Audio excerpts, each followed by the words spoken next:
হাতে গোনা আর মাত্র কয়েকটা দিন, তারপরে শুরু হয়ে যাবে আমাদের বাঙালির শ্রেষ্ঠ উৎসব মানে দুর্গাপূজা। তো ভিডিওর শুরুতেই সবাইকে আগে জানিয়ে রাখছি মহালয়ার অনেক অনেক প্রীতি ও শুভেচ্ছা। তো আজ তো মহালয়া, তো এই যে আমার ভিডিওটা যেদিন তোমাদের কাছে পৌঁছবে সেদিন তো মহালয়া পার হয়ে যাবে, তাই তবুও তোমাদেরকে জানিয়ে রাখলাম শুভ মহালয়ার অনেক অনেক প্রীতি ও শুভেচ্ছা। তো এই যে দেবী পক্ষের সূচনা আজ থেকে হয়ে গেল। শুভ সকাল বন্ধুরা, কেমন আছো তোমরা সবাই? আশা করছি তোমরা সবাই যে যেখানে আছো ভালো আছো, সুস্থ আছো, আর তোমাদের সকলের ভালোবাসায় আমরাও ভালো আছি। আমার আরও একটি নতুন ভিডিওতে তোমাদের সবাইকে অনেক স্বাগত জানাই।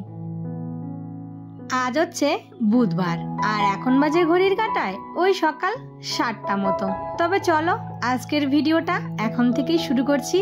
আশা করি ভিডিওটা তোমাদের একটু হলেও ভালো লাগবে। তো বন্ধুরা, ভিডিওটা কিন্তু পুরোটা দেখার জন্য অনুরোধ রইল। এত ছোট ছোট ভিডিও করি তবুও না কেউ ভিডিওটা পুরোটা দেখে না।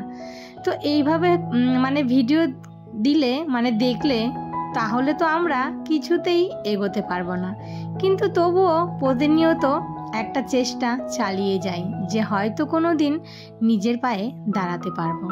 জানি না আদৌ সেই দিন কবে আসবে, তবুও মনে একটা ইচ্ছে জেগেই থাকে। তো এই যে আজকে সবারই ছুটি আছে, দেরি করে ঘুম থেকে উঠেছি, তারপর এই যে ঘরটার ঝাড় দিয়ে উঠোন ঝাড় দিয়ে বিছানাটা তুলে নিলাম। আর এদিকে ছেলের না টিউশন আছে, তো ছেলেকে বললাম একটু চা করে নাও। ছেলে আমার নিজেই কিন্তু চাটা করতে পারে। আর এই যে দেখতে পাচ্ছ ইনি সকাল সকাল কিন্তু চলে এসেছে, কেন বলো তো? চায়ের জন্য।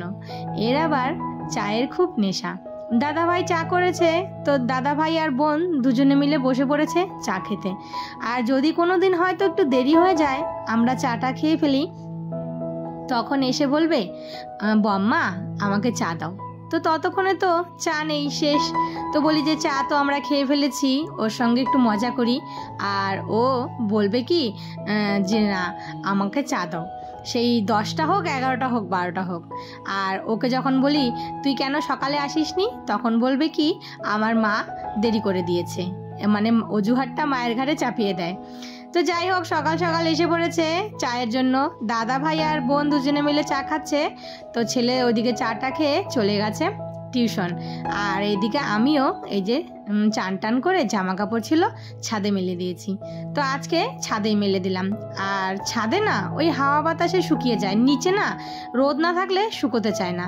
আর কয়েকদিন থেকে কি হয়েছে বলো তো, এই যে আকাশটা এমনভাবে মেঘলা করে আছে, না ঠিক মতন রোদও উঠছে না বৃষ্টিও হচ্ছে।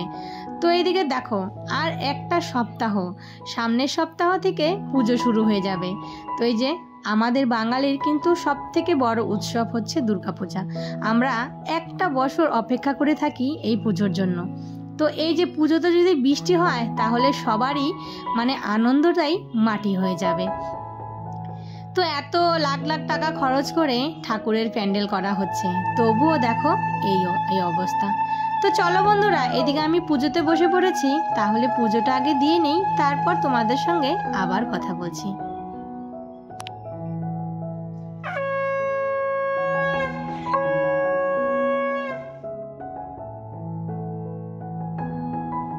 আমার সব থেকে বড় কাজ যেটা হচ্ছে সকালের এই পুজোটা দেওয়া। পুজোটা দিয়ে মানে দেওয়া হয়ে গেলে না আমি অনেকটাই মানে শান্তিতে থাকি। কেন বলো তো, সকাল সকাল যদি পুজোটা দিয়ে দেওয়া যায় তাহলে মনটাও ফ্রেশ থাকে আর কাজেও এনার্জি পাওয়া যায়।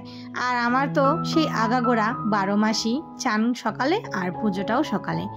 কোনো দিন হয়তো যদি কোনো কাজকর্ম থাকে বেশি, তাহলে আমি কি করি, ওই চানটা একটু পরে করি আর পুজোটাও একটু দেরি হয়ে যায় দিতে। তো যাই হোক, ওইদিকে ঘরে এসে তোমার চুল টুল আঁচড়িয়ে ক্রিম ট্রিম মেখে তারপর একটু চা করেছি। চাটা খেয়ে এইদিকে এই যে দেখো কালকের জামা কাপড়গুলো ছিল, ওই যে জামা কাপড়গুলো সব রেখে দিয়েছি এক জায়গায় করে, সেগুলো আর ভাঁজ করা হয়নি। তো বললাম না, যখন ইচ্ছা হয় ভাঁজ করি, যখন ইচ্ছা হয় না রেখে দেই, পরে করব। নিজের কাজ তো নিজেকেই করতে হবে, তাই ভাবি যে না থাক একটু পরে করলেও কেউ তো আর এসে করে দিবে না, ওই আমাকেই করতে হবে, এই ভেবে রেখে দেই। নিজে আবার যখন সময় পাই সেগুলো করে নিই। আজ কি হয়েছে বলো তো, সকাল সকাল মানে ঘুম থেকে উঠেছি, অমনি একজন ফেরিওয়ালা কাকা দেখি এই যে ড্রামগুলো নিয়ে যাচ্ছিল। তো ড্রামগুলো দেখে বেশ পছন্দ হয়েছে। মানে এই ড্রামটা রাখার কারণ হচ্ছে চাল রাখার জন্য। তো আমার কাছে আছে হচ্ছে চাল রাখার একটা প্লাস্টিকের ড্রাম, সেটাতে তোমার 1 প্যাকেট চাল আনলে না পুরো চালের প্যাকেটটা ধরে না। তাই ভাবলাম যে এই যে ড্রামটা এনেছে, ড্রামটা দেখো অনেকটাই বড়, আর হচ্ছে তোমার দেখতেও খুব ভালো লাগছে। আর এইদিকে দেখো একটা মুখ কেটেছে, আর তোমার এখানে লাগানোর জন্য একটা মানে ছিটকানিও লাগিয়ে দিয়েছে, যাতে এটা কোনো কিছু পোকামাকড় যেতে না পারে। আর এক সাইডে একটা ধরার আছে, 2 সাইডে হলে বেশ ভালো হতো।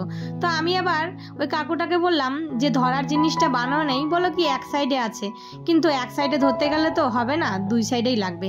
যাই হোক, জিনিসটা কেমন হয়েছে অবশ্যই কমেন্ট করে জানিও। তো অনেক দিনের ইচ্ছে ছিল একটা স্টিলের চালের কৌটো কিনবো। মানে আমাদের চাল যখনই আনে না পুরো 1 প্যাকেট শুদ্ধ আনে, তো ওই ছোট ড্রামগুলোতে না পুরো 1 প্যাকেট চাল আটে না। তো ভেবেছিলাম একবারে তোমার বড় দেখে একটা ড্রাম কিনবো। দোকানে গিয়েছিলাম, দামও করেছিলাম, দাম শুনে না ওই মানে আনতে পারিনি, সেই 1500 টাকার ওপরে দাম। তো যাই হোক, আবার পরে যদি ইচ্ছা হয় দেখা গেল যদি পারি কিনতে, কিনে নেব। আর এইদিকে কিন্তু আমি রান্না বসিয়ে দিয়েছি, কেননা বেলা অনেকটাই হয়ে গেছে, 12টা মতন বেজে গেছে।